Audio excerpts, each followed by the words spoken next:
Epic Games has massive layoffs, Sony was hacked again, and Cyberpunk is beating out Starfield. Stick around as I discuss all of this and more on This Week in Gaming News.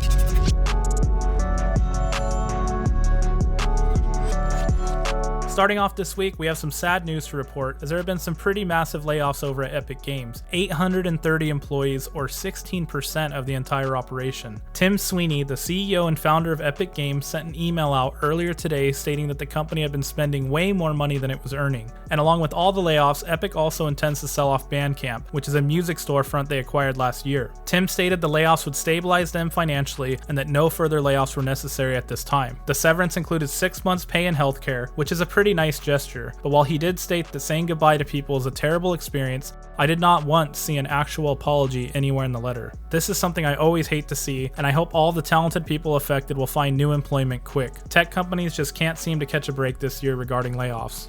Another tech company making news this week for a different reason is Sony. Sony has become the recent target of a new ransomware group that has allegedly hacked all of Sony's internal systems. The PlayStation parent company has been hacked by a group under the name ransomed.vc that are believed to operate out of Russia and Ukraine. I wonder if it's the same ones that hit Stalker 2 earlier this year. The hack allegedly unearthed screenshots of Sony's internal login page, a PowerPoint presentation that showed test bench data, and several Java files, totaling around 6,000 files altogether. A statement from ransom.vc reads, "We have successfully compromised all of Sony's systems. We won't ransom them, we will sell the data. Due to Sony not wanting to pay, data is for sale, we are selling it."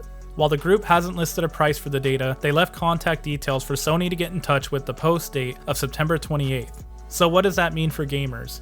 It's not exactly clear at the moment, but this also isn't the first time Sony has been hacked. Back in 2011, the company's PlayStation network suffered a massive breach that saw 77 million registered accounts compromised and left the PlayStation network totally inoperable for 23 days. The 2011 breach was so bad that Sony not only had to explain to Congress what happened, but had to give away games and money over the following years as compensation. So while 6,000 files may seem small for a massive global company, there is no telling how far the hack can go or how much data they actually have. Hopefully Sony can resolve this situation soon. Cyber hacking is scary stuff. Keep your information safe, people. Speaking of cyber stuff, let's talk about Phantom Liberty. Cyberpunk Phantom Liberty has been a super successful release for CD Projekt Red, and it's good to see after all the criticism the base game received on launch. According to Steam, when the DLC released on September 26th, there was a 900% increase from its average player base. On PC, it even left Starfield in the dust, which had around 95,000 players traveling the cosmos versus 230,000 players exploring Night City. The DLC is being super well received, and many players, including myself, are recommending starting a completely new save file to experience all the updates from scratch. CD Projekt Red has also confirmed that this is the last big update the game will receive, and it's finally time to move on and start on a sequel. Technically, Cyberpunk 2077 was already a financial success for the studio when it released, even with its rocky reception. CDPR could have easily just washed their hands and moved on to something else like a lot of other developers do. So I commend them for sticking with the game and finally delivering on what was promised so many years ago. And I look forward to see what they have in store next. What are your thoughts on Phantom Liberty? I would love to know in the comments below. Thank you as always for watching Game Aesthetics, and I'll see you next time with more gaming news.